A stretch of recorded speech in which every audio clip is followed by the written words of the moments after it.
I couldn't find any video on this drill on the internet, so I decided to just take this thing apart and show you. A vintage Black & Decker 3/4 inch standard drill. This one's made in England, got lots of English-made parts. It's got a number 36 Jacobs chuck, actually made in England. 3/4 is referring to the maximum size of drill that this thing can take. It's a beast. It's really, really large. They sometimes call these types of drills wrist breakers because this is the type of drill that doesn't slip. Like, if it snags on something, it's just going to keep spinning. Whether that's going to like hurt you or the drill, doesn't matter. It'll just keep spinning. This one does not have a reverse switch, though I'm sure you could just wire that in to like flip the windings. It's just a big honking on-off switch.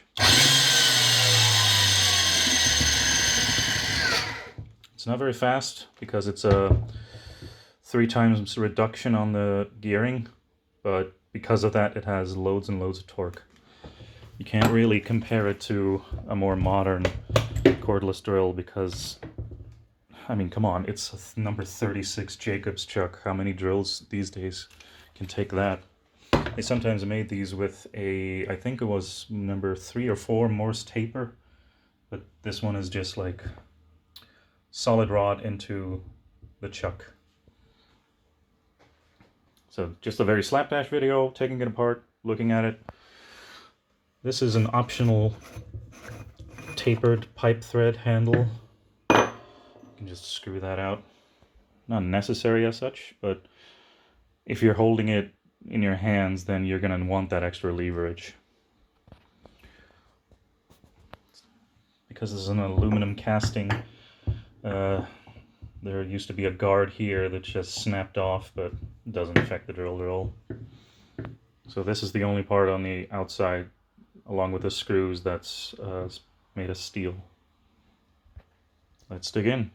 Alright, so taking the steel cover off here reveals the commutator and the brushes. These windings just have a spring that goes around a brass washer, or like a brass bushing. Screw out the brushes here. These are, I'll have the measurements for these. I think mine have like a centimeter left on them or something. It's just there. And next I'll be removing the gearbox from the motor housing. Alright, removed all the screws from the gearbox, so there's 3 of the same size and then one larger and one larger from there, so it's kind of obvious on the casing where that goes, just like longest one here, shorter, and then there's 3 around the periphery. All of the screws on this drill seem to be in Imperial. So like these are 1/4 inch UNF. Can't remember what the rest are. So just lifting this out will release. Oh, 1 gear got left there. Oh well. I've already cleaned this out and I'm doing this video. I'll do the gearbox in reverse really, but yeah. So if you take your drill apart, I'm sure there'll be a lot more goo in there. I'll show a picture of how mine looked inside when I got it, but there was a lot of dirty grease to clean out. Then there's like this top plate, which you could say is part of the gearbox, but the thing is, it's held in place by the bearing here. So I can't like pull this out with my hands. I have to use a gear puller to actually get this off, because both the shaft of the motor and the bearing itself are friction mounted, or friction fit in there. Alright, so just a gear puller on there. Let's see how this goes one-handed.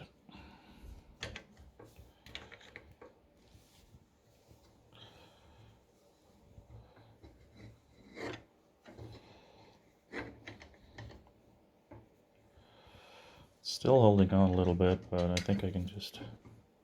Nope. bring it back. Alright, so that plate is now off. And here is the rotor of the motor. There's a bearing right here. I'll put up the name of this bearing here on the screen.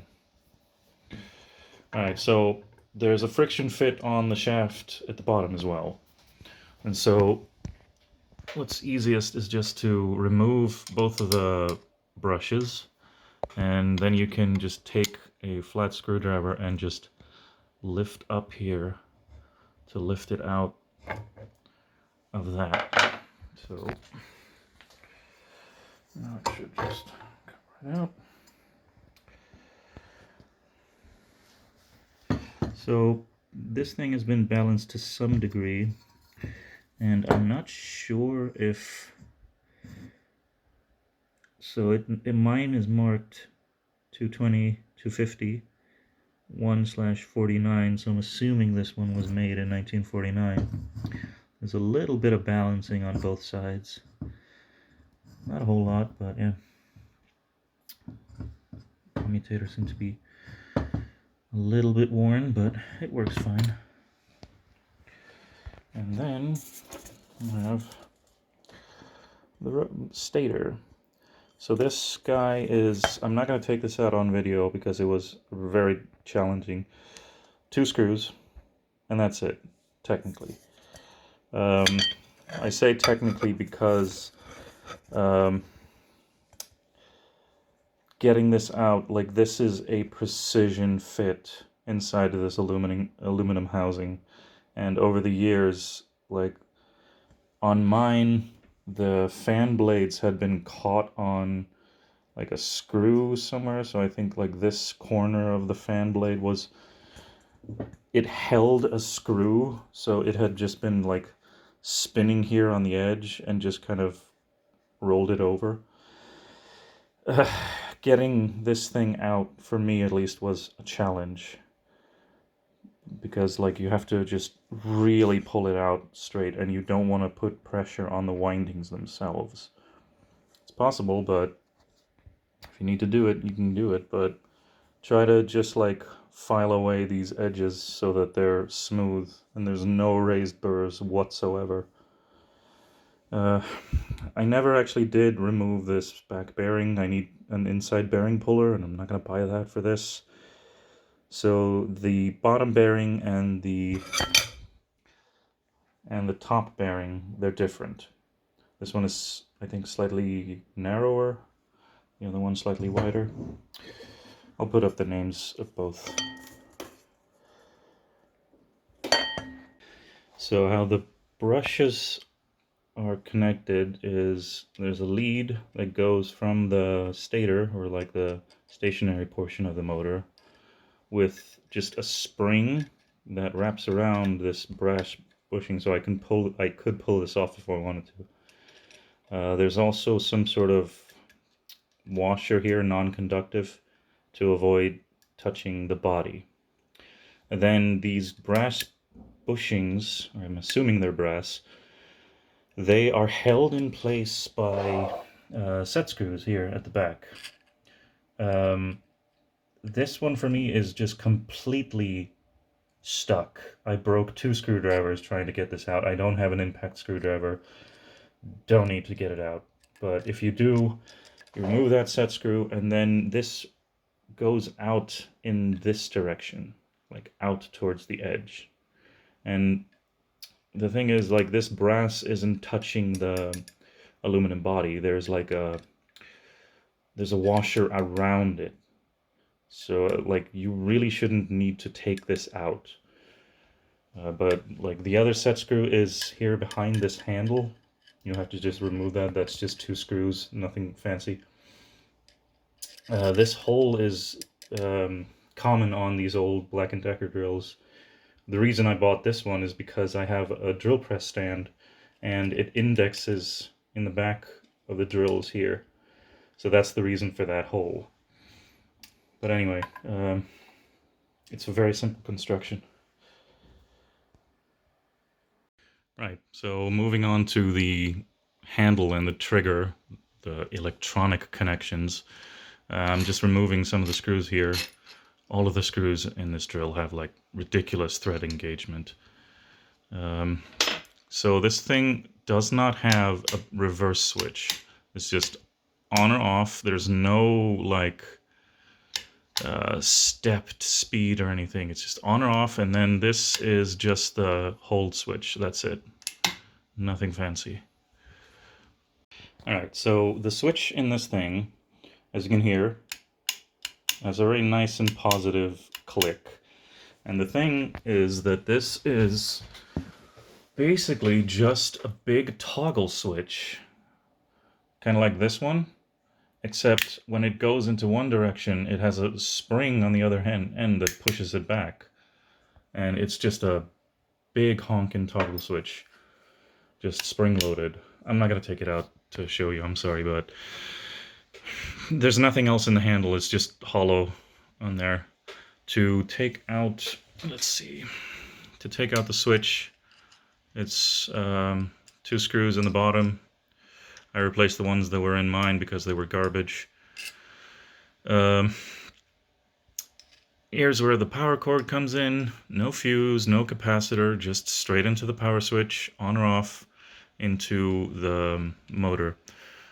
These leads are really old and kind of brittle, and so they had started to fray at whatever corner was kind of pinching or like turning.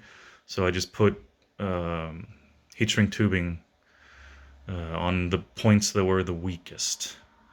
I'm not gonna bother with heat shrinking all of it. And then you have these brass screws that are holding in the contact points. So there is also like screws that are holding in the whole power cord itself. The one I got with it was just really crusty and old. Just be careful when you're installing these screws. I already snapped the head off of one of them because I put too much force into screwing it. And again, all imperial threads, so if you fuck up, then you need to find some other screw that'll fit there as well. Now the gearbox, that's pretty much this whole unit. It has hardened gears. You can see the heat tempering on there. Again, this was very dirty when I got it and was cleaning it out. This chuck, there's actually a Jacobs taper that's holding this thing in, so if you were to want to completely remove the chuck from the spindle itself, then you would need like the appropriate there's like tapered pins that you can use to release it from there. I didn't need to use that. There's other videos on cleaning these, like disassembling these Jacobs chucks on YouTube. You can just look that up, but basically just press off this sleeve and then you can just take it all apart. And yes, there is a split nut in there that's intentionally cracked in half. It's not broken when it's like that. Yeah, this is a big chuck. I also didn't know that they made Jacobs chucks in Sheffield, England. This one is British made. I thought they were all American made. Number 36, it takes 5 to 20 millimeter drills with 3/16 to 3/4 inch. Hence the name of this drill, 3/4 inch standard drill. But yeah, it's triple gear reduction. So just the motor spins this one, then this one, then this one, and there you have it. But yeah, I'll show you the reassembly of this thing. Now for the assembly of the front end, you have this front flange that screws onto the front. Inside there is a race for a tapered roller bearing. This is a Timken 09081S. I think the S stands for special. So let's just plop that in there. I've only cleaned mine. And then this thing threads in here. So this front flange is actually cut on one side, and then it acts like a jam nut. So it's driven in, like, you have to use a pin spanner to actually drive it in there, or release it if you so wish. And then there's a set screw there that pushes the top towards the bottom so that it locks this front flange in place. And you really want to use a pin spanner or some sort of other solution. In my case, I have this small record vise, which I just clamped two exact same pins to it, and because they're held in parallel very securely, then I can actually use that as a makeshift pin spanner. I don't feel like buying that just for this, so... But don't even try to use like a pair of pliers just jammed in there. You're gonna break them, or you're gonna mess this thing up. So on this front locking washer, I guess flange seal is what you would call it. It has a leather seal inside of there. Yes, this is from the 50s. They had leather seals. And so if you're cleaning this thing, you may get that thing to become a bit fuzzy. I don't know how to get a replacement for these, and I'm not going to really research that, but it needs to fit over this journal on the main chuck spindle. So this is it in reverse, but I'm doing this because pushing it in the other way was it was too tight, so I had to just kind of massage the leather seal in such a way as to get it to conform better to that journal without the journal itself pushing it inwards. And so it might take some time to get that to work. You need that seal, or else it's just going to spew out grease from the front. So that's one thing to look out for. Also, if it's like too much out of round, then you can try to just like use some sort of thing to roll it and push it in towards the metal. Alright, so I'm starting this flange into its seat. I already have the tapered roller bearing in there. So the first part threads pretty easily, but then when it comes to the cut portion, then I need to start applying some more force, and my makeshift pin spanner seat in there and just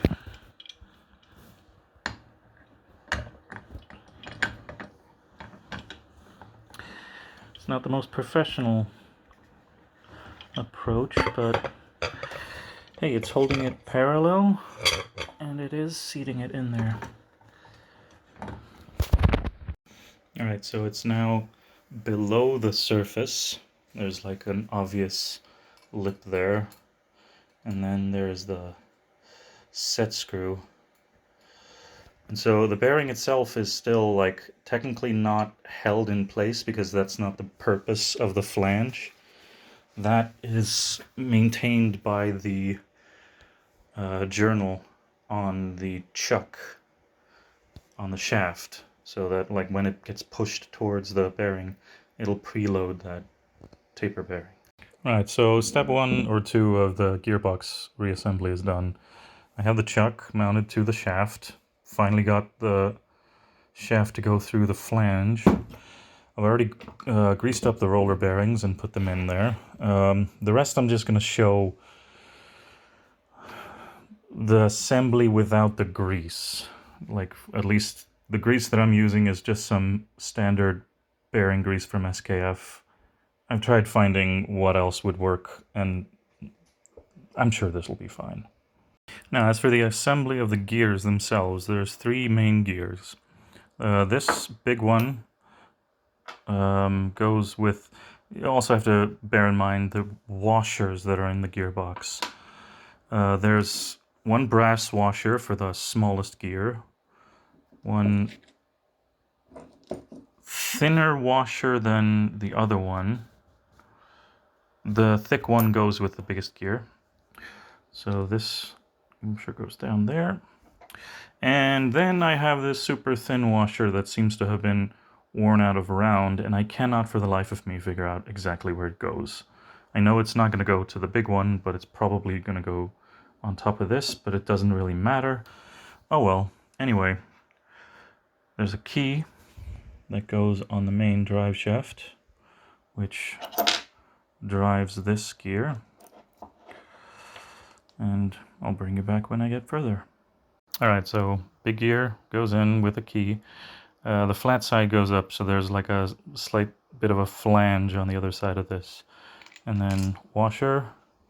Then there are two nuts.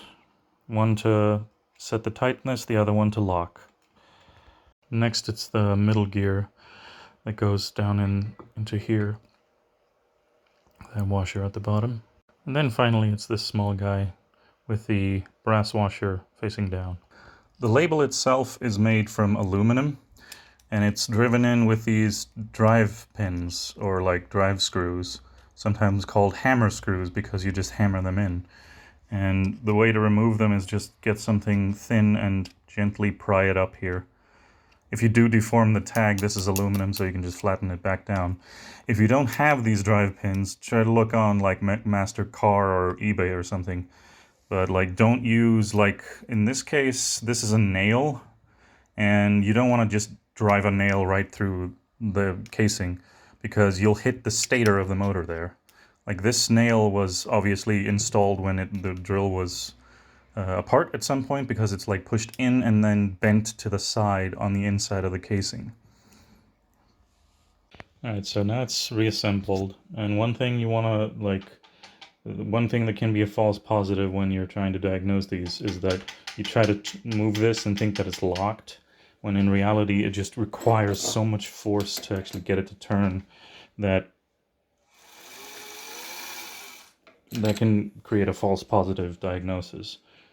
It's usually not locked up, it's just this thing can put out a lot of torque, but it also requires a lot of torque to turn it. So another added curiosity to this drill is that I bought this as a match to this drill press stand, which is pretty large. As far as desktop drill press stands goes, it's monstrous. So I think it only has like, what was it, 19 centimeters? No, 9 centimeters of travel or something. 19 centimeters, whatever. This one is a number 60 Black & Decker drill press stand. This is the second largest they ever made of this type. So the drill indexes into here on the handle and then clamps down into this little arm thing. Rides on there. I added a shim just to lessen the slop. And then on this thing, you have to loosen this in order to change the stop. So that's what sets how high or low this whole mechanism is. So the bar itself is, what? It's about 4 centimeters? 3.7 centimeters. So what? Just over an inch thick. Let me show you when it's mounted. There it is mounted. I mean, as far as drill press stands for desks go, this is obviously more for a workshop, but hey, why not go overboard with it? So it just sits like that. The top has this little tab right here, which indexes against the drill so that if it does snag, then it doesn't pull and lock. This drill is, I mean, this spring is a total monster to compress to get onto here. If you're taking this apart, I had to like completely disassemble this. but strapping it down with a lot of zip ties works if you're needing to. So this base, a few of these drill press stands that come with pre-drilled holes. This one had an apprentice mark, and I filled it in with some epoxy.